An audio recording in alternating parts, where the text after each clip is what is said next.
नमस्कार। आज की बात में आपका स्वागत है। आज कारगिल विजय दिवस है।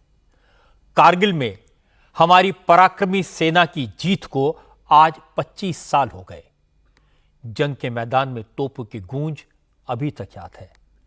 पाकिस्तान का धोखे से किया गया एक एक वार आज भी याद है। और याद है हमारे बहादुर योद्धाओं की जो वीर गति को प्राप्त हुए। उनका अमर बलिदान हमें हमेशा प्रेरणा देता रहेगा। हमारे अमर शहीदों को, वीर जवानों को श्रद्धांजलि, नमन। प्रधानमंत्री नरेंद्र मोदी ने भी आज कारगिल में शहीद स्मारक पर जाकर कारगिल के वीर शहीदों को श्रद्धांजलि दी। सरहद पर खड़े होकर कड़े लहजे में, साफ साफ लफ्जों में संदेश दिया कि अगर पाकिस्तान नहीं सुधरा, अगर पाकिस्तान ने घुसपैठ और आतंकवाद की हरकतें बंद नहीं की तो पाकिस्तान को सबक सिखाया जाएगा। मोदी ने कहा कि पाकिस्तान इससे पहले भी कई बार मुंह की खा चुका है। हमारे जवानों ने पाकिस्तान की फौज को धूल चटाई है, लेकिन पाकिस्तान ने कोई सबक नहीं सीखा। इसलिए अब पाकिस्तान कान खोलकर सुन ले। पाकिस्तान में बैठे आतंकवादियों के आका समझ लें कि भारत छोड़ेगा नहीं। इसके अलावा आज प्रधानमंत्री मोदी ने अग्निपथ स्कीम को लेकर राजनीति कर रहे, अफवाहें फैला रहे राजनीतिक दलों को भी जवाब दिया। मोदी ने कहा कि अग्निपथ स्कीम सेना की मांग पर लागू की गई। अग्निवीर योजना का लक्ष्य सेना के जवानों की औसत आयु को कम करना है। सेना के मौजूदा हालात के लिए दुनिया की दूसरी सेनाओं के हिसाब से भारतीय सेना को तैयार करने के लिए यह स्कीम लाई गई। मोदी ने कहा कि जो लोग अग्निवीर योजना को लेकर नौजवानों को गुमराह कर रहे हैं, उन लोगों ने अपनी सरकारों के वक्त सेना की जरूरतों को अनदेखा किया, सेना के नाम पर सिर्फ सियासत की। मोदी ने अग्निवीरों को क्या मैसेज दिया और विरोधी दलों ने प्रधानमंत्री की बात पर कैसे रिएक्ट किया, यह भी आपको दिखाऊंगा। लेकिन पहले आपको बताता हूं पाकिस्तान को लेकर आज प्रधानमंत्री मोदी ने क्या चेतावनी दी। प्रधानमंत्री नरेंद्र मोदी आज सुबह 9 बजे ही कारगिल पहुंच गए थे। यहां मोदी ने सबसे पहले कारगिल वॉर मेमोरियल में जाकर शहीदों को श्रद्धांजलि दी, शहीद जवानों को नमन किया और इसके बाद मेमोरियल में बने उस म्यूजियम में भी गए जहां कारगिल के शहीदों से जुड़ी चीजें, उनके हथियार और उनकी वीर गाथा को दर्शाया गया है। प्रधानमंत्री ने कारगिल के शहीदों के परिवार वालों से भी मुलाकात की। इसके बाद मोदी ने वहां मौजूद अफसरों और जवानों को संबोधित किया। इस मौके पर प्रधानमंत्री ने पाकिस्तान को कड़ा संदेश दिया। मोदी ने कहा, पाकिस्तान ने पहले भी भारत के खिलाफ कई बार मिस एडवेंचर किए, हर बार उसे मुंह की खानी पड़ी, लेकिन पाकिस्तान सबक सीखने को तैयार नहीं है। प्रधानमंत्री ने कहा, वो जहां खड़े होकर बोल रहे हैं वहां से उनकी आवाज आतंकवादियों के आकाओं तक भी पहुंच रही होगी। आतंक के आका सुन लें, उनकी कोई साजिश कामयाब नहीं होने दी जाएगी। दहशतगर्दी को, पाकिस्तान की नापाक साजिशों का मुंह तोड़ जवाब दिया जाएगा। और जैसे पहले हर बार पाकिस्तान को मुंह की खानी पड़ी, इस बार भी आतंकवाद के खिलाफ जीत भारत की ही होगी। पाकिस्तान ने अतीत में जितने भी दुष्प्रयास किए उसे मुंह की खानी पड़ी है, लेकिन पाकिस्तान ने अपने इतिहास से कुछ नहीं सीखा है। वो आतंकवाद के सहारे, प्रॉक्सी वॉर के सहारे अपने आप को प्रासंगिक बनाए रखने का प्रयास कर रहा है। लेकिन आज जब मैं उस जगह से बोल रहा हूं जहां आतंक के आकाओं को मेरी आवाज सीधे सुनाई पड़ रही है, मैं आतंकवाद के इन सरपरस्तों को कहना चाहता हूं कि उनके नापाक मंसूबे कभी कामयाब नहीं होंगे।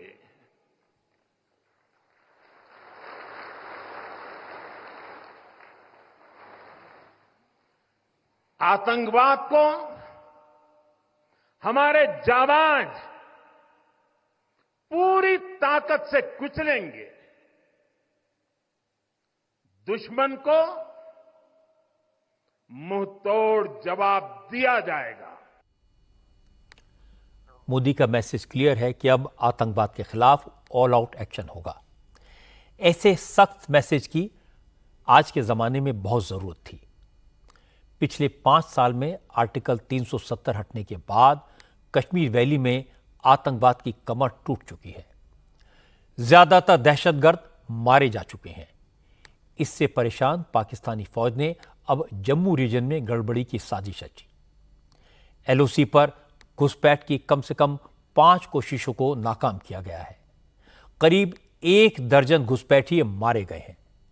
पिछले 1 महीने में जम्मू के डोडा में सेना के काफिलों पर हमले हुए हैं। इसलिए अब डोडा के जंगलों में पिछले 1 हफ्ते से ऑपरेशन सर्प विनाश चलाया जा रहा है। आर्मी, एयरफोर्स, सीआरपीएफ और जम्मू कश्मीर पुलिस के करीब 7,000 जवान जंगल के चप्पे चप्पे को छान रहे हैं और सिक्योरिटी फोर्सेस को कहा गया कि एक भी दहशतगर्द बचना नहीं चाहिए। और हो सकता है अगले कुछ दिनों में डोडा से आपको बड़ी तादाद में आतंकवादियों के सफाए की खबर मिले, क्योंकि इंटेलिजेंस का कहना है कि डोडा के जंगलों और मुश्किल टेरेन का फायदा उठाकर 100 से ज्यादा आतंकवादी इस इलाके में छुपे हुए हैं। इसीलिए आज प्रधानमंत्री ने पाकिस्तान के लिए कहा कि वो अपनी गलतियों से सीखना नहीं चाहता, लेकिन भारत उसे सबक सिखाकर रहेगा। मोदी ने इसके अलावा आज पहली बार अग्निवीर योजना पर खुलकर बात की। सेना के जवानों और अफसरों के सामने अग्निवीर योजना को लेकर अफवाहें फैलाने वाले विरोधी दलों को करारा जवाब दिया। मोदी ने आज बताया कि अग्निपथ योजना क्यों लाई गई, किसकी मांग पर लाई गई, यह सरकार का फैसला है या फौज का। अग्निपथ योजना का लक्ष्य क्या है, हम हासिल क्या करना चाहते हैं और विरोधी दलों के नेता किस तरह से राजनीतिक फायदे के लिए इस योजना का विरोध कर रहे हैं। मोदी ने कहा, अग्निपथ योजना का लक्ष्य सेना में जवानों की एवरेज एज को कम करना है। प्रधानमंत्री ने कहा, हमारे देश में सेना की यह मांग पिछले 50 साल से है। पिछली सरकारों में तमाम कमेटियों ने इस योजना पर विचार किया, लेकिन इसे लागू करने की इच्छा शक्ति नहीं दिखा पाए। प्रधानमंत्री मोदी ने कहा, उनके लिए दल से बड़ा देश है, इसलिए उन्होंने सेना की मांग पर सेना को युद्ध के लिए हमेशा सक्षम बनाए रखने की नीयत से अग्निपथ योजना लागू की।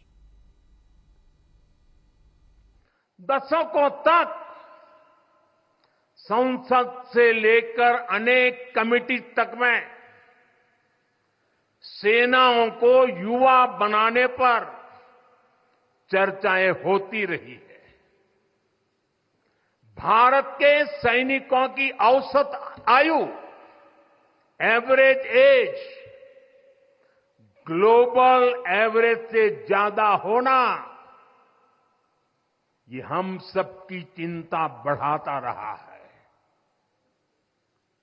इसलिए ये विषय बरसों तक अनेक कमिटियों में भी उठा, लेकिन देश की सुरक्षा से जुड़ी इस चुनौती के समाधान की पहले इच्छा शक्ति नहीं दिखाई गई। शायद कुछ लोगों की मानसिकता ही ऐसी थी कि सेना मतलब नेताओं को सलाम करना, परेड करना। हमारे लिए सेना मतलब 140 करोड़ देशवासियों की आस्था। हमारे लिए सेना मतलब 140 करोड़ देशवासियों की शांति की गारंटी। हमारे लिए सेना मतलब देश की सीमाओं को सुरक्षा की गारंटी। अग्निपथ योजना के जरिए देश ने इस महत्वपूर्ण सपने को एड्रेस किया है। अग्निपथ का लक्ष्य सेनाओं को युवा बनाना है। अग्निपथ का लक्ष्य सेनाओं को युद्ध के लिए निरंतर योग्य बनाए रखना है। दुर्भाग्य से राष्ट्रीय सुरक्षा से जुड़े इतने संवेदनशील विषय को कुछ लोगों ने राजनीति का विषय बना दिया है।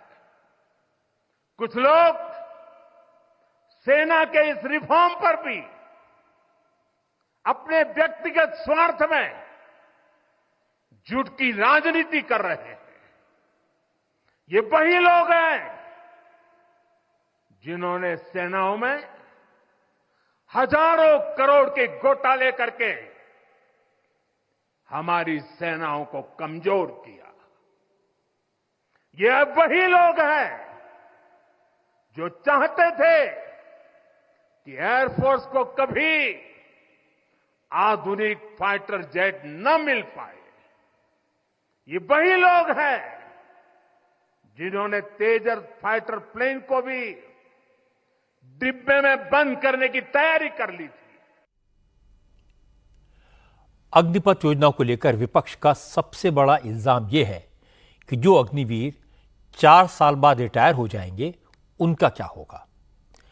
इस पर प्रधानमंत्री ने आज कहा कि सरकार ने इसका ख्याल रखा है। सेना से रिटायर होने वाले अग्निवीरों को पैरामिलिट्री फोर्सेस और राज्यों की पुलिस की भर्ती में प्राथमिकता दी जाएगी। विपक्ष का दूसरा आरोप यह है कि सेना के जवानों को पेंशन न देनी पड़े, इसलिए सरकार अग्निपथ स्कीम लाई है, जिसमें जवान 4 साल बाद रिटायर हो जाएंगे, उन्हें कोई बेनिफिट नहीं देना पड़ेगा। इस पर मोदी ने कहा, जो सैनिक आज भर्ती होगा उसे पेंशन देने की बात, बेनिफिट देने की बात 30 साल के बाद सामने आएगी। मोदी ने कहा, जो मुद्दा 30 साल के बाद आना है उस पर मोदी अभी गाली क्यों खाता। इसलिए उन्हें तो इस तरह की बातें करने वाले विरोधी दलों के नेताओं की समझ पर हैरानी होती है। मोदी ने कहा कि जो कांग्रेस 1 रैंक 1 पेंशन और सेना के दूसरे मुद्दों पर सिर्फ दिखावा करती रही, उन इश्यूज को मोदी सरकार ने एड्रेस किया। सच्चाई ये है कि अग्निपथ योजना से देश की ताकत बढ़ेगी और देश का सामर्थ्यवान युवा भी मातृभूमि की सेवा के लिए आगे आएगा। प्राइवेट सेक्टर और पैरामिलिट्री फोर्सेस में भी अग्निवीरों को प्राथमिकता देने की घोषणाएं की है। मैं तो हैरान हूं, कुछ लोगों की समझ को क्या हुआ है, उनकी सोच को क्या हो चुका है। ऐसा भ्रम फैला रहे हैं कि सरकार पेंशन के पैसे बचाने के लिए ये योजना लेकर आई है। मैं जरा ऐसे लोगों की सोच से शर्म आती है, लेकिन मैं ऐसे लोगों से पूछना चाहता हूं, जरा कोई मुझे बताए, आज मोदी के शासनकाल में जो भर्ती होगा, क्या आज ही उसको पेंशन देना है क्या? उसको पेंशन देने की नौबत 30 साल के बाद आएगी और तब तो मोदी 105 साल का हुआ होगा और तब न भी मोदी की सरकार होगी। क्या मोदी जब 105 साल का होगा, 30 साल के बाद जो पेंशन बचेगा उसके लिए मोदी ऐसा राजनीतिक है जो आज गाली खाएगा? क्या तर्क दे रहे हैं? लेकिन साथियों, मेरे लिए दल नहीं, देश सर्वोपरि है। मैं आज गर्व से कहना चाहता हूं, सेनाओं द्वारा लिए गए इस फैसले का हमने सम्मान किया है। हम राजनीति के लिए नहीं, राष्ट्र नीति के लिए काम करते हैं। हमारे लिए राष्ट्र की सुरक्षा सर्वोपरि है। जो लोग देश के युवाओं को गुमराह कर रहे हैं, उनका इतिहास साक्षी है कि उन्हें सैनिकों की कोई परवाह नहीं है। ये वही लोग हैं जिन्होंने एक मामूली रकम 500 करोड़ रुपए दिखाकर वन रैंक वन पेंशन पर झूठ बोला था। 500 करोड़। ये हमारी सरकार है जिसने वन रैंक वन पेंशन लागू किया। पूर्व सैनिकों को 1.25 लाख करोड़ रुपए से ज्यादा दिए गए। अब कहां 500 करोड़, कहां 1.25 लाख करोड़। मोदी ने साफ साफ बात की, सीधी बात की, उदाहरण देकर समझाया, सारे सवालों के जवाब दिए। जाहिर है मोदी की ये बात विरोधी दलों के नेताओं को पसंद नहीं आई। पहला हमला मल्लिकार्जुन खड़गे ने किया। खड़गे ने कहा प्रधानमंत्री को कारगिल विजय दिवस के मौके पर इस तरह की राजनीतिक बातें नहीं करनी चाहिए थी। उन्होंने कहा कि प्रधानमंत्री की यह बात गलत है कि अग्निवीर योजना की मांग सेना ने की थी, ये सरकार का फैसला था। इसे सेना की इच्छा के खिलाफ मोदी सरकार ने लागू किया। और इसके बाद कांग्रेस के तमाम नेता इसी लाइन पर बोले। प्रमोद तिवारी ने कहा प्रधानमंत्री मोदी की झूठ बोलने की आदत है। तिवारी ने कहा कि मोदी पहले गलत फैसले लेते हैं, फिर उसे सही ठहराने के लिए बेबुनियाद दलील देते हैं। मैं सिर्फ ये कहना चाहता हूं कि प्रधानमंत्री की आदत में शुमार है, गलती कर जाए तो उसे गलत नहीं स्वीकार करते, जबकि एक अच्छे राजनीतिक को, एक अच्छे कुशल प्रशासक को करना चाहिए। क्या कारगिल युद्ध में अग्निवीर थे? कारगिल युद्ध तो हमने जीता था भारत की विश्वविजयी सेना से, बहादुर सेना, सक्षम सेना, सशक्त सेना। हम उसको प्रणाम करते हैं कारगिल के शहीदों को, लेकिन ये कहना चाहते हैं कि 6 महीने की ट्रेनिंग के बाद इन अग्निवीर को सीमा पे खड़ा करना चीन और पाकिस्तान के सामने निर्दयता है, क्रूरता है, और प्रधानमंत्री जी उसके दोषी होंगे। फिर 4 साल बाद रिटायर होने के बाद उनके जीवन का कोई यापन का साधन नहीं, पेंशन नहीं, सब कुछ साबित हो चुका है। तो मैं इस अग्निवीर योजना समाप्त करने योग्य हूं। इसके बाद आम आदमी पार्टी के सांसद संजय सिंह ने कहा प्रधानमंत्री को यह बताना चाहिए क्या कारगिल में पाकिस्तानी फौज को मार भगाने वाले सैनिक युवा नहीं थे? क्या वो बहादुर नहीं थे? देखिए, अग्निवीर को लेकर जो उन्होंने बयान दिया ये भारतीय सेना का अपमान है। क्या प्रधानमंत्री ये कहना चाहते हैं कि पाकिस्तान के 2 टुकड़े करने वाली भारतीय सेना उस समय सक्षम नहीं थी, बहादुर नहीं थी, युवा नहीं थी? क्या प्रधानमंत्री ये कहना चाहते हैं कि कारगिल का युद्ध जीतने वाली सेना सक्षम नहीं थी, बहादुर नहीं थी, युवा नहीं थी? प्रधानमंत्री कहना क्या चाहते हैं? पहले 1 साल की ट्रेनिंग होती थी सैनिकों की और 5 साल फील्ड की ड्यूटी करने के बाद युद्ध की स्थिति में वो जाते थे। आज की तारीख में आपने 6 महीने की ट्रेनिंग कर दी, 4 साल की नौकरी कर दी। आप मुझे बताइए कैसे आप सेना को सशक्त बना रहे हैं, कैसे आप सेना को मजबूत बना रहे हैं? तो प्रधानमंत्री का ये बयान भारतीय सेना का अपमान है।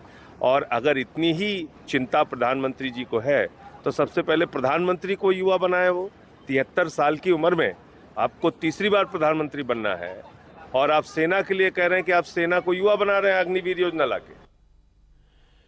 विपक्ष की तरफ से इस तरह के तमाम बयान दिए गए, लेकिन लाइन, लेंथ और टोन एक जैसी ही थी। इसलिए मैंने आपको सिर्फ 2 नेताओं की बात उदाहरण के तौर पर सुनवाई। प्रमोद तिवारी हो या संजय सिंह, दोनों ने असली मुद्दे को डाइल्यूट करने की कोशिश की। मोदी ने कहा है अग्निपथ स्कीम सेना के जवानों की औसत आयु कम करने की कोशिश है, लेकिन विरोधी दलों के नेताओं ने इसे कारगिल के शहीदों और सेना के रेगुलर जवानों की बहादुरी और साथ से जोड़ने का प्रयास किया। ये ठीक नहीं है। हकीकत यह है कि 1977 से लेकर सेना के जवानों की एवरेज एज को लेकर आर्मी की तमाम कमेटियां चिंता जाहिर कर चुकी हैं। कारगिल युद्ध के बाद जो सुब्रमण्यम कमेटी बनी थी, उसने भी अपनी रिपोर्ट में यह बात कही थी। इस वक्त हमारी आर्मी के जवानों की एवरेज एज 32 साल है, जबकि अमेरिका में फौज की एवरेज एज 29 साल है। इजराइल में यह आयु 21 साल है। ब्रिटेन के सैनिकों की औसत आयु 30 साल है। इन देशों में भी आर्मी में काम करने के कुछ साल बाद जवानों को रिटायर कर दिया जाता है। दुनिया के सभी देशों की आर्मी की एवरेज एज की बात करें तो ये 26 साल है। और सभी देशों का मकसद अपनी फौज को युवा और चुस्त दुरुस्त बनाए रखना है।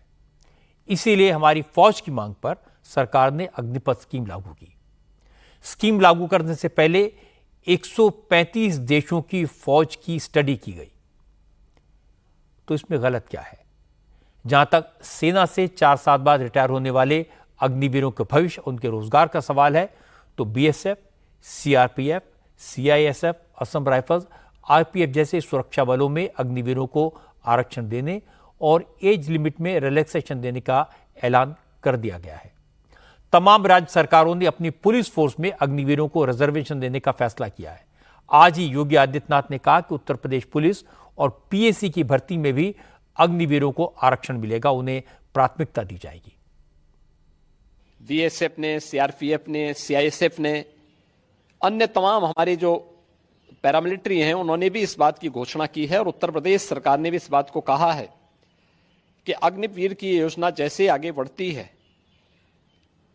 और जब ये अपनी सेवा के बाद वापस आएंगे तो हम उत्तर प्रदेश पुलिस सेवा में, पीएसी में इन नौजवानों को प्राथमिकता के आधार पर समायोजन की एक सुविधा देंगे, वेटेज देंगे। उनके लिए एक निश्चित आरक्षण की सुविधा हम अपनी सेना, अपनी पुलिस में उपलब्ध करवाएंगे। एक ट्रेन मैन पावर हमें मिलेगा, अनुशासित युवा हमें मिलेगा और इसका लाभ राज्य लेने के लिए पूरी तरह हम लोग प्रतिबद्ध होंगे कि उन ट्रेंड युवाओं को हम आगे बढ़ा सकें। मध्य प्रदेश के मुख्यमंत्री मोहन यादव ने भी आज कहा कि उनके यहां पुलिस और राज्य सशस्त्र बल में अग्निवीरों को आरक्षण दिया जाएगा। मोहन यादव ने कहा कि सरकार ने अग्निपथ योजना को सेना की बेहतरी के लिए शुरू किया है और उनकी सरकार भी अग्निवीरों को रोजगार देने में हर मुमकिन मदद करेगी। मध्य प्रदेश सरकार आज कारगिल दिवस के अवसर पर यशस्वी प्रधानमंत्री श्रीमान नरेंद्र मोदी जी की भावना के अनुसार निर्णय करती है कि हमारे यहाँ विविध प्रकार की पुलिस और सशस्त्र बलों की भर्ती में अग्निवीर जवानों को आरक्षण का लाभ देगी। अग्निवीर को लेकर सबसे बड़ा सवाल यही है, क्या उनकी सर्विस सिर्फ 4 साल की होगी? जो अग्निवीर फौज में एब्जॉर्ब नहीं किए जा सकेंगे, क्या वो 4 साल बाद बेरोजगार हो जाएंगे? आज इन सारे सवालों का जवाब मिला। अब तक करीब करीब सारे बीजेपी शासित राज्यों की सरकारें यह ऐलान कर चुकी हैं कि वो अपने यहां पुलिस फोर्स में अग्निवीरों को आरक्षण देंगी। हर साल 46,000 अग्निवीरों की भर्ती होगी, जिसमें से 25% को सेना रिटेन करेगी। यानी हर साल 34,500 अग्निवीर रिटायर होंगे। और अब राज्यों के पुलिस फोर्स और सेंट्रल पैरामिलिट्री फोर्सेज में अग्निवीरों को आरक्षण मिलेगा, तो 34,500 अग्निवीरों को पुलिस फोर्स में अब्जॉर्व करना काफी आसान होगा। सेना से रिटायर होने तक कुल मिलाकर अग्निवीर को 23 लाख रुपए मिलेंगे और नौकरी भी करीब करीब पक्की होगी। इसलिए यह कहना कि सरकार ने अग्निवीरों के भविष्य की चिंता नहीं की, गलत लगता है।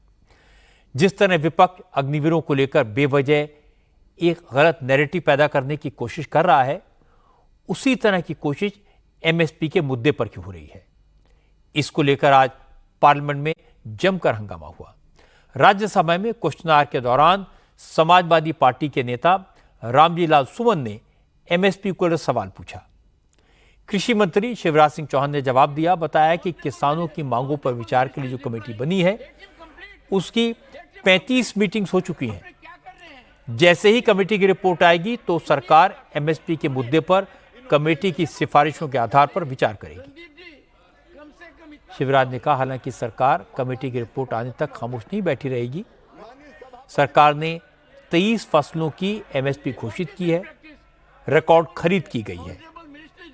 लेकिन इसी दौरान कांग्रेस के नेता रणदीप सुरजेवाला की लीडरशिप में उनके साथियों ने हंगामा करना शुरू कर दिया। सुरजेवाला ने कहा कि शिवराज सिंह चौहान इधर उधर की बात करने के बजाय साफ साफ बताएं कि सरकार एमएसपी की लीगल गारंटी देगी या नहीं, इसको लेकर कानून बनाएगी या नहीं। हालांकि सभापति जगदीप धनखड़ ने बार बार कांग्रेस के सदस्यों को समझाने की कोशिश की, कृषि मंत्री की बात सुनने को कहा, लेकिन कांग्रेस के मेंबर लगातार हंगामा करते रहे तो चेयरमैन जगदीप धनखड़ भड़क गए और सुरजेवाला और शक्ति सिंह गोहिल को सदन से बाहर जाने का निर्देश दिया। नहीं पता क्या नहीं पता वो किसान का नहीं पता है। रणदीप सुरजेवाला, सुनिए, आप आदत को बदलिए। धनखड़ ने साफ साफ कहा कि कांग्रेस किसानों के साथ दुश्मनी निकाल रही है, सदन में किसानों की बात नहीं होने देना चाहती। धनखड़ ने कांग्रेस के नेताओं से कहा, मेरा मुंह मत खुलवाइए, 10 साल में आपने किसान के लिए क्या किया ये सबको मालूम है, इसलिए पहले अपने गिरेबान में झांकिए फिर कुछ कहिए। दुखी मन से मैं कह रहा हूं, दुखी मन से कह रहा हूं कि रणदीप सुरजेवाला ये संकेत देना चाहते हैं मैं हितैषी हूं। हितैषी नहीं है, दुश्मनी निकाल रहे हैं, चर्चा नहीं होने दे रहे हैं, दुश्मनी निकाल रहे हैं। किसान पीड़ादायक करो, किसान से दुश्मनी मत निकालिए। किसान से क्या बैर है आपका? किसान से क्या बैर है? नहीं, किसान से क्या बैर है बताइए मुझे, तो चर्चा क्यों नहीं होने? आप तो 10 साल रहे हैं, आप तो शासन में 10 साल रहे हैं, 10 साल में भारत कर दी क्या कोई? छलांग लगा दी आपने, क्या बात कर रहे? बैठिए आप, गिरेबान में देखिए, गिरेबान में झांकिए, डॉट फोर्स में। मुझे बहुत कुछ बोलना पड़ सकता है। किसान के मामले में नहीं करने दूंगा ये। किसान की चर्चा होगी। Doctor Sasmit Patra, honourable members,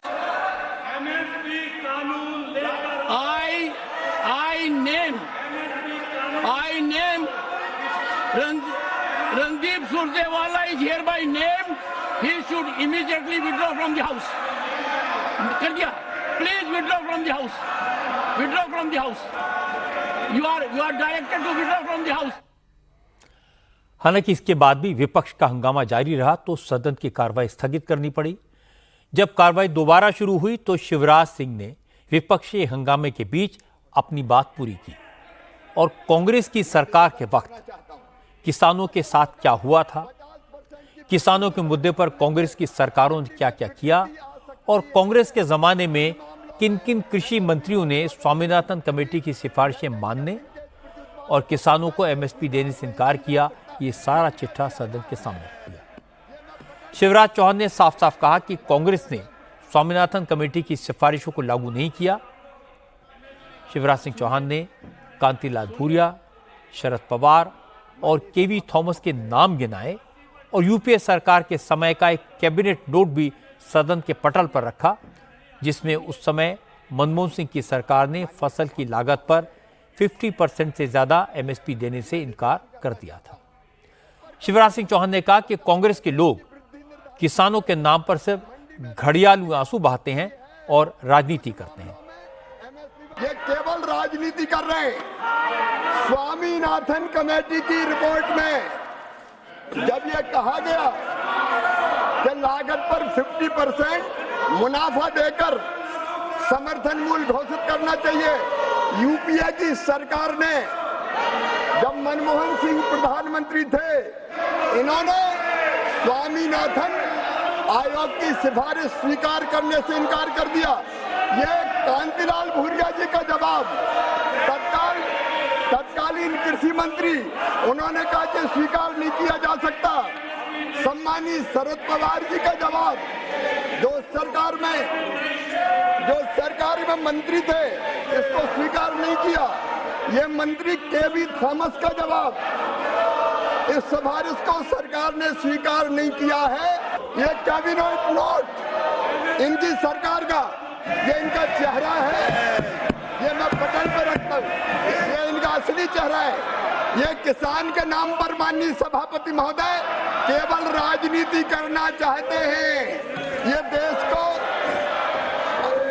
को अराजकता में झोंकना चाहते हैं। लेकिन मैं पूरी जिम्मेदारी के साथ कृषि मंत्री के रूप में कहता हूं, प्रधानमंत्री जी के नेतृत्व में खेती को लाभ का धंधा बनाने में और किसानों की आमदनी दुगनी करने में कोई कसर नहीं छोड़ेंगे। शिवराज सिंह चौहान की बात सही है कि कांग्रेस की सरकार में कृषि मंत्री के तौर पर शरद पवार ने और कृषि राज्य मंत्री के तौर पर कांतिलाल भूरिया ने स्वामीनाथन कमेटी की सभी सिफारिशों को मानने से इनकार किया था। मनमोहन सिंह की सरकार की कैबिनेट ने सर्वसम्मति से स्वामीनाथन कमेटी की सिफारिशों के मुताबिक एमएसपी निर्धारित करने से भी इनकार किया था। 28 जुलाई 2007 को हुई कैबिनेट की मीटिंग के नोट में लिखा गया था कि लागत मूल्य में 50% मुनाफा जोड़कर एमएसपी निर्धारित करने से मंडी में विकृति आ सकती है। कुछ फसलों के मामलों में एमएसपी और उत्पादन की लागत में मैकेनिकल लिंकेज काउंटर प्रोडक्टिव हो सकता है। यही कैबिनेट नोट आज शिवराज सिंह चौहान ने राज्यसभा में दिखाया तो कांग्रेस के नेताओं की बोलती बंद हो गई और उन्होंने शोर मचाना शुरू कर दिया।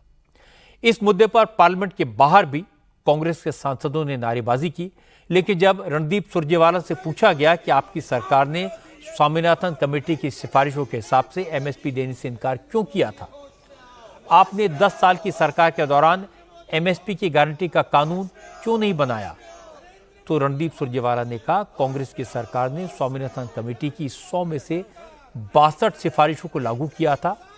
यह बात तो मोदी सरकार ने सुप्रीम कोर्ट में मानी है, लेकिन अब सरकार किसानों को एमएसपी नहीं देना चाहती, अपने वादे से पीछे हट रही है। मोदी सरकार ने, देश के कृषि मंत्री ने एमएसपी का कानून बनाने से इनकार कर दिया। साफ तौर पर लागत जमा 50% मुनाफा जो वादा कर मोदी सरकार सत्ता में आई थी, उससे इनकार कर दिया। हम क्या कह रहे थे? भारतीय राष्ट्रीय कांग्रेस और विपक्ष के सारे साथी केवल और केवल एक सवाल पूछ रहे थे, एमएसपी का कानून सरकार लेकर आएगी या नहीं लेकर आएगी? और कृषि मंत्री एमएसपी के नाम पर जलेबी का खेल खेल रहे थे। सुप्रीम कोर्ट में शपथ पत्र देकर मोदी सरकार ने बताया कि स्वामीनाथन आयोग की 100 से ज्यादा सिफारिशों में से 62 सिफारिशें कांग्रेस और यूपीए की सरकार ने लागू की थी। तो क्या उनका शपथ पत्र सुप्रीम कोर्ट को झूठा था? किसानों को लेकर राजनीति कैसे होती है, राजनीति में बात कैसे छुपाई और घुमाई जाती है, ये रणदीप सुरजेवाला के बयान से साफ हो गया।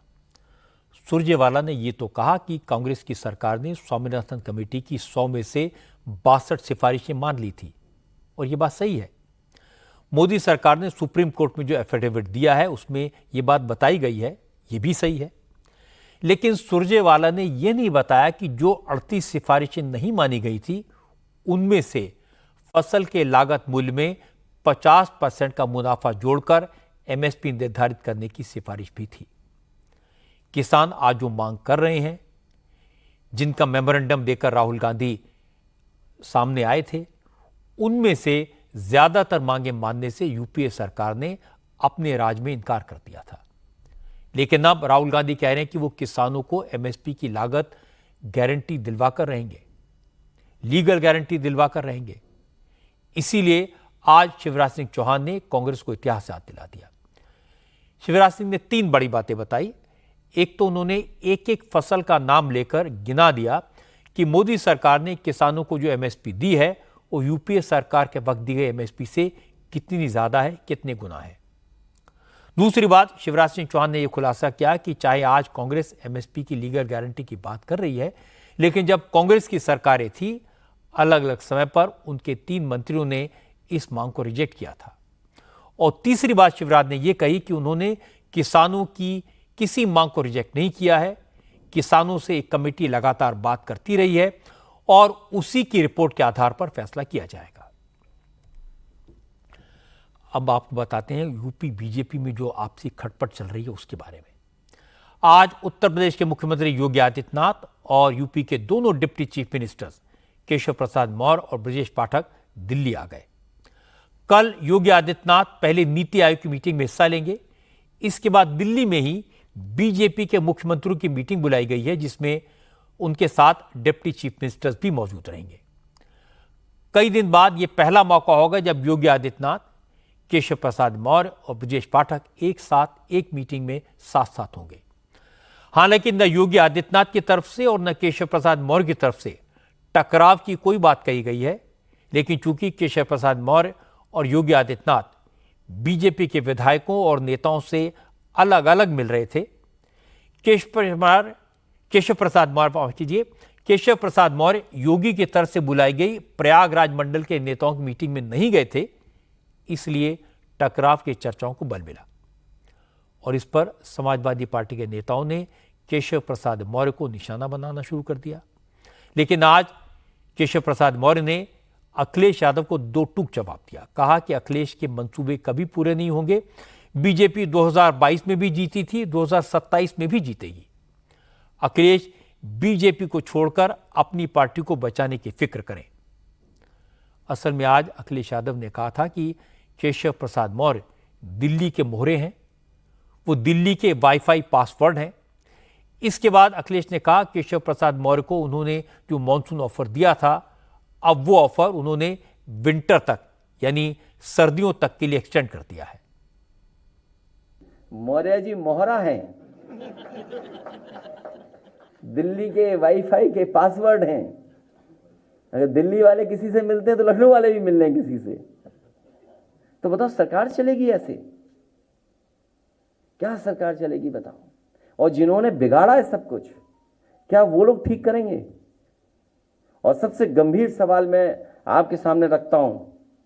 मुझे याद है कि इस प्रदेश के गवर्नर थे, हमें चिट्ठी लिखते थे और अखबार में सरकार को, समाजवादियों को बदनाम करने के लिए जातिवादी का आरोप लगाते थे। बताओ कोई है कहीं कोई जो गिनती करे कौन कहां बैठा है? बताओ मुख्यमंत्री जी कौन है, मुख्य सचिव कौन है, प्रमुख सचिव कौन है गृह, और विभाग में कौन कौन कहां बैठा है? सोचिए आप भी तो थे, कभी कभी उठाते थे सवाल जातिवाद का। तो यूपी ऐसे नहीं चलेगा। यूपी की जनता को इन्होंने धोखा दिया है। इसलिए आप खेल देखिए दिल्ली के वाईफाई के पासवर्ड का। मुझे लगता है ये विंटर डिस्काउंट तक चलाना पड़ेगा। अखिलेश ने केशव मौर्य को वाईफाई पासवर्ड और दिल्ली का मोहरा कहा तो केशव प्रसाद मौर्य ने पलटवार करने में देर नहीं की। केशव प्रसाद मौर्य ने अखिलेश को पहले ट्विटर पर जवाब दिया। उन्होंने लिखा, अखिलेश यादव दलितों और पिछड़ों के सबसे बड़े विरोधी हैं। अखिलेश यादव कांग्रेस के मोहरे हैं। और इसके बाद जब केशव प्रसाद मौर्य दिल्ली पहुंचे तो उन्होंने कैमरे के सामने यही बात दोहराई। श्री अखिलेश यादव जी पिछड़ों के, दलितों के सदा विरोधी रहे हैं और वह स्वयं कांग्रेस पार्टी की मोहरा है। केशव प्रसाद मौर्य ने अखिलेश को कांग्रेस का मोहरा कहा तो अखिलेश ने पहले ट्विटर पर लिखा कि डबल इंजन वालों के बीच में एक और इंजन आ गया है। ये इंजन दिल्ली लखनऊ के बीच शंटिंग करता है। ऐसा लग रहा है कि दो राजधानियों के बीच कोई इंटरसिटी आवागमन सेवा चल रही है। और इसके बाद अखिलेश ने कहा वो तो समाजवाद के मोहरे हैं, जनता के मोहरे हैं। हम समाजवादी मोहरे हैं, हम लोग गरीबों के मोहरे हैं। नरेंद्र मोदी के प्रधानमंत्री बनने के बाद ये पहला मौका है जब किसी राज्य में मुख्यमंत्री और उप मुख्यमंत्रियों के लेवल पर नेताओं का इस तरह का टकराव देखने को मिला है। ये पहला मौका है जब अखिलेश यादव और कांग्रेस के नेताओं को बीजेपी की इन फाइटिंग पर कमेंट करने का मौका मिला है। समाजवादी पार्टी और कांग्रेस के नेता ये कह रहे हैं कि केशव प्रसाद मौर्य और ब्रजेश पाठक को योगी के खिलाफ आवाज उठाने का ऑर्डर दिल्ली से मिला है। अब यूपी के मुख्यमंत्री और दोनों उप मुख्यमंत्री दिल्ली में हैं। कोई कह रहा है इनकी आरएसएस के नेताओं के साथ मीटिंग होगी, कोई कह रहा है इनकी मोदी के सामने पेशी होगी, कोई कह रहा है कि यूपी के संगठन में उलटफेर होगा। लेकिन ये सारी की सारी बातें विपक्ष के नेता कह रहे हैं। किसी के पास कोई कॉन्फर्मेशन नहीं है। बीजेपी के किसी नेता ने ऑन द रिकॉर्ड या ऑफ रिकॉर्ड कुछ नहीं कहा है। लेकिन इस तरह की अटकलों का दौर बीजेपी के लिए अच्छा नहीं है। हालांकि राजनीति का सामान्य ज्ञान रखने वाले भी मानेंगे कि यूपी में योगी अपनी कुर्सी पर बने रहें, बीजेपी का इसी में फायदा है। योगी को हटाने की बात लोकसभा चुनाव के दौरान भी केजरीवाल के जरिए फैलाई गई थी। मोदी को मालूम था इस तरह की अफवाह चुनाव के नतीजे आने के बाद और भी फैलाई जाएगी। इसीलिए यूपी में सीटें कम होने के बाद भी नरेंद्र मोदी ने सार्वजनिक तौर पर योगी की पीठ ठोकी थी, योगी के काम की तारीफ की थी और अब फिर से टकराव की चर्चा हो रही है, फिर से अफवाहें फैल रही हैं। ऐसी अटकलों पर जितनी जल्दी विराम लगे उत्तर प्रदेश के लिए उतना ही अच्छा होगा। अब मैं आपको बताता हूं कि छुटपुट घटनाएं और जल्दबाजी में लिए गए निर्णय किस तरह किसी भी सरकार के लिए एम्बैरेसमेंट की वजह बनते हैं। असल में आज हरिद्वार से तस्वीरें आई कि कांवड़ रूट में पड़ने वाली मस्जिदों और मज़ारों को सफ़ेद कपड़े से ढक दिया गया है। तस्वीरें चौंकाने वाली थी। हरिद्वार के ज्वालापुर में रामनगर कॉलोनी स्थित मस्जिद और दुर्गा चौक के पास स्थित मज़ार के गेट पर बड़ी तिरपाल लगाई गई थी।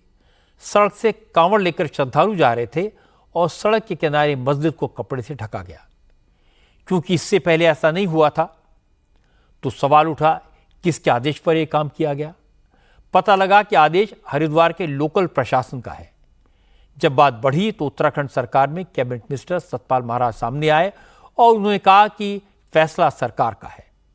कांवड़ यात्रा के दौरान लॉ एंड ऑर्डर मेंटेन रखने के लिए ऐसा किया गया।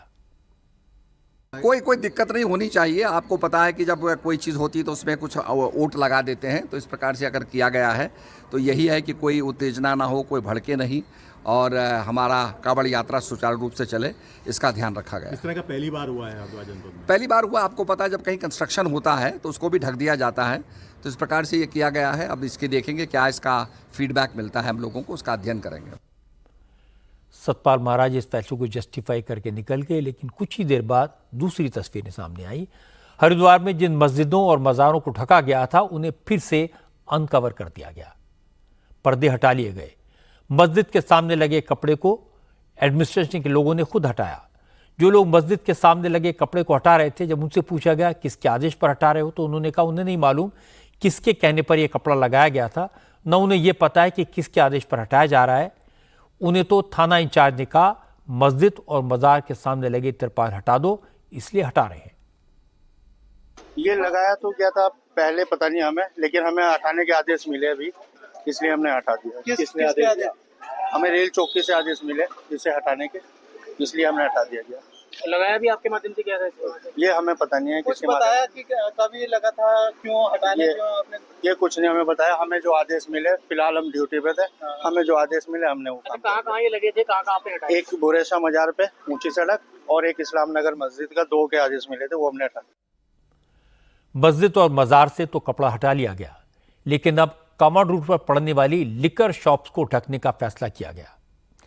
प्रशासनिक आदेश में कहा गया कि कांवड़ियों के आने जाने वाले रास्तों पर मांस और मदिरा की दुकानें होने की वजह से शांति व्यवस्था भंग होने की संभावना रहती है, इसलिए इन दुकानों को ढकने का फैसला किया गया। शराब की दुकानें खुली रहेंगी, लेकिन अगर उनका गेट सड़क की तरफ होगा तो उसे ढकना होगा। यह आदेश 2 अगस्त तक यानी अगले शुक्रवार तक लागू रहेगा। हालांकि आज सुप्रीम कोर्ट में कांवड़ यात्रा रूट के ढाबों पर नाम लिखने के फैसले का उत्तर प्रदेश सरकार ने बचाव किया। यूपी सरकार की तरफ से सुप्रीम कोर्ट में कहा गया कि शिव भक्तों, कांवड़ियों के भोजन की पसंद का भी सम्मान होना चाहिए। कांवड़ियों को ये जानने का अधिकार है कि धार्मिक यात्रा के दौरान वो जो खा रहे हैं वो सात्विक है या नहीं, किसने बनाया है, खाना शुद्ध शाकाहारी है या नहीं। कई बार इन्हीं बातों को लेकर बड़े विवाद हो जाते हैं, इसलिए सरकार ने खाने पीने की दुकानों पर मालिकों का नाम लिखने का आदेश दिया था। इसलिए कोर्ट को भी शिव भक्तों की भावनाओं का ख्याल करना चाहिए। हालांकि कोर्ट पहले ही उत्तर प्रदेश सरकार के आदेश पर स्टे लगा चुका था, लेकिन यूपी सरकार की दलीलें सुनने के बाद सुप्रीम कोर्ट ने अपने आदेश को क्लैरिफाई किया। कहा, अगर कोई शख्स अपनी दुकान के बाहर नाम लिखना चाहता है तो वह ऐसा कर सकता है। कोर्ट ने किसी को नाम लिखने से रोका नहीं है, सिर्फ इतना कहा है कि किसी को नाम लिखने के लिए मजबूर नहीं किया जाना चाहिए। कांवड़ यात्रा के रूट पर पड़ने वाली दुकानों को लेकर अलग अलग तरह की बातें सुनने को मिली हैं। एक तो यह कि अगर किसी दुकान का नाम नीलकंठ है या महादेव के नाम पर है, पर उसे चलाने वाला मुसलमान है, तो कांवड़ियों को कैसे पता चलेगा कि वहां मीट बनता है या नहीं? उन्हें कैसा पता चलेगा कि वहां का खाना कांवड़ियों के लिए शुद्ध है या नहीं? दूसरा पक्ष कहता है कि मुसलमानों की दुकानें पहले भी थी, कांवड़ यात्रा पहले भी निकलती थी, पहले तो कभी किसने ऐसे सवाल नहीं उठाए। फिर यह भी कहा जाता है कि मुसलमान कांवड़ बनाते हैं, फूल माला बनाते हैं, तब किसी को कोई प्रॉब्लम नहीं होती। लेकिन पुलिस का कहना है कि प्रॉब्लम सिर्फ खाने को लेकर होती है। पहले कई बार ऐसा हुआ कि कांवड़ियों को खाना खाने के बाद पता चला कि दुकान किसी मुसलमान की है और वहां मीट भी बनता है। ऐसी बातों पर कई बार झगड़े हुए। इसीलिए पुलिस ने ऐसे टकराव को टालने के लिए दुकानों के बाहर मालिक का नाम लिखने को कहा। हालांकि उस पर सुप्रीम कोर्ट ने रोक लगा दी है, लेकिन बात लिकर शॉप तक आ गई। किसी ने जोश में आकर रास्ते में पड़ने वाली मस्जिदों और मज़ारों पर भी कपड़ा लगवा दिया और जब एहसास हुआ तो पुलिस ने उसे हटाया।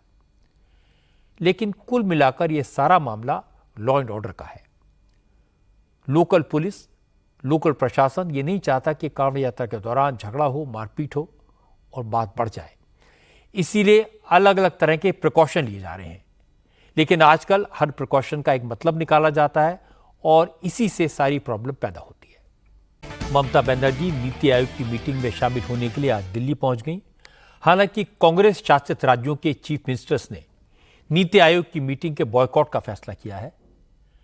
पंजाब के मुख्यमंत्री भगवंत मान और तमिलनाडु के मुख्यमंत्री एम.के. स्टालिन भी नीति आयोग की मीटिंग में शामिल नहीं होंगे। लेकिन ममता बनर्जी और हेमंत सोरेन ने अलग रास्ता चुना। इंडिया अलायंस में शामिल पार्टियों के ये दोनों मुख्यमंत्री कल नीति आयोग की मीटिंग में पहुंचेंगे। कोलकाता एयरपोर्ट पर ममता ने कहा कि वो नीति आयोग की मीटिंग में बंगाल की प्रॉब्लम्स और जरूरतों को रखेंगी। अगर उनकी बात सुनी गई तो ठीक, वरना मीटिंग को बीच में ही छोड़कर बाहर निकल जाएंगी। लेकिन दिल्ली पहुंचने के बाद ममता का रुख थोड़ा बदला। दिल्ली में ममता बनर्जी ने तृणमूल कांग्रेस के सांसदों के साथ मीटिंग की।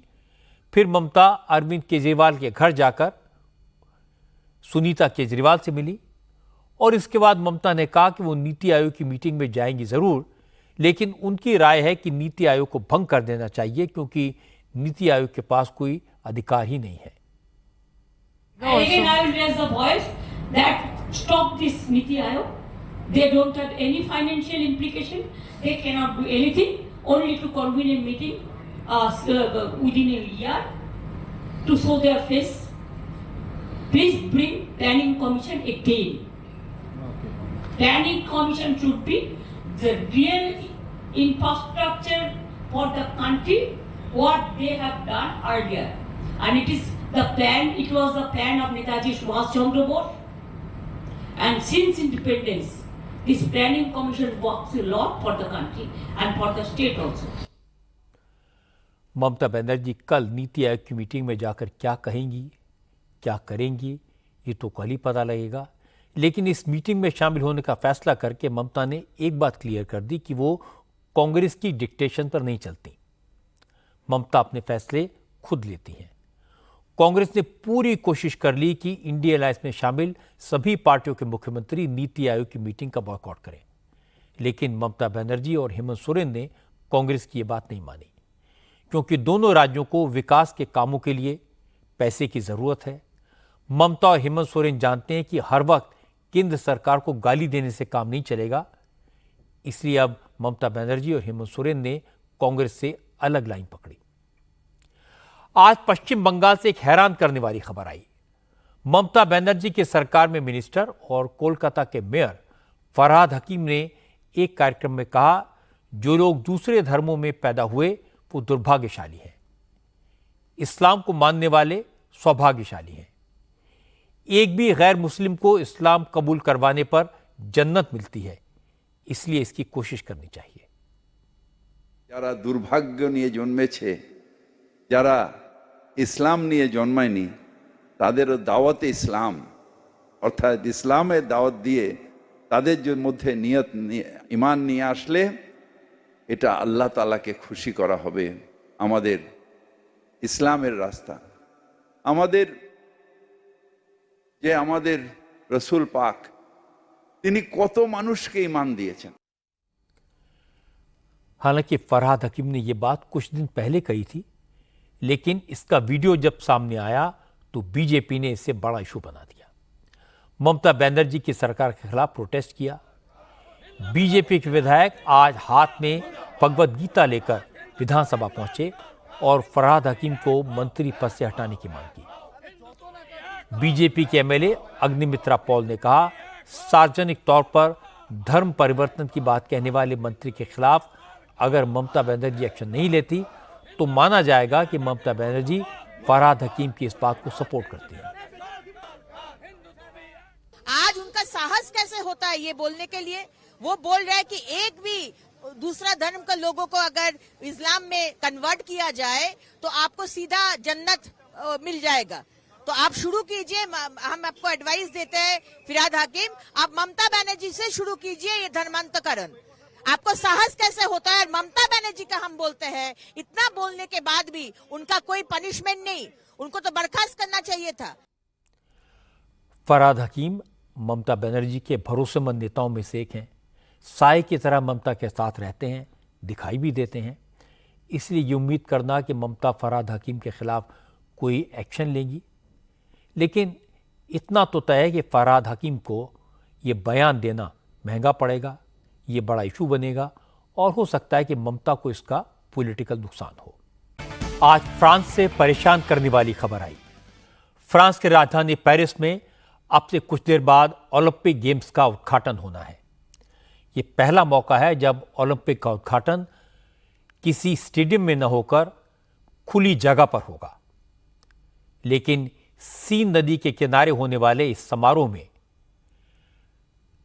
शुरुआत से पहले आज अचानक साजिश के तहत पूरे फ्रांस के रेल नेटवर्क को ठप करने की कोशिश की गई। पूरे फ्रांस में अलग अलग जगहों पर रेलवे ट्रैक्स को नुकसान पहुंचाया गया। कहीं रेलवे लाइन काट दी गई, कहीं सिग्नल के डिब्बों को आग लगा दी गई, कहीं इलेक्ट्रिक वायर काट दिया गया।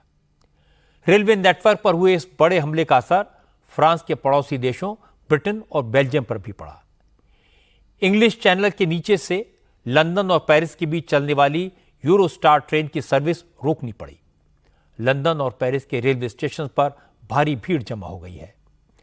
आज ब्रिटेन के प्रधानमंत्री कियर स्टारमर को इसी ट्रेन से पेरिस ओलंपिक के उद्घाटन समारोह में हिस्सा लेने के लिए आना था। ट्रेन कैंसिल होने की वजह से ब्रिटेन के प्राइम मिनिस्टर फ्लाइट से पेरिस पहुंचे।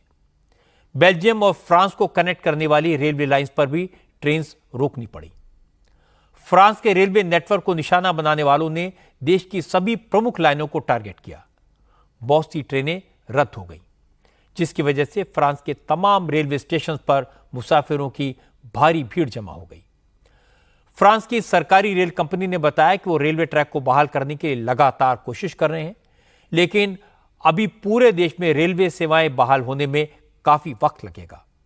फिलहाल ये पता नहीं लगा कि इस साजिश के पीछे कौन है।